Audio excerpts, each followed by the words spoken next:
Good friends are faithful and exemplify faithfulness. Alam niyo po, madalas sa atin, no, we are longing for a faithful friend. Tama? Minsan kasi gusto natin ng faithful friend, pero tayo hindi naman faithful. Madalas,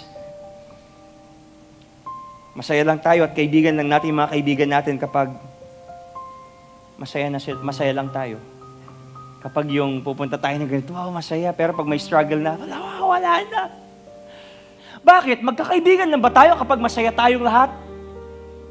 Or pwede tayong maging magkaibigan kahit masaya ka, malungkot ka, nag-i-struggle ka, I can be your friend.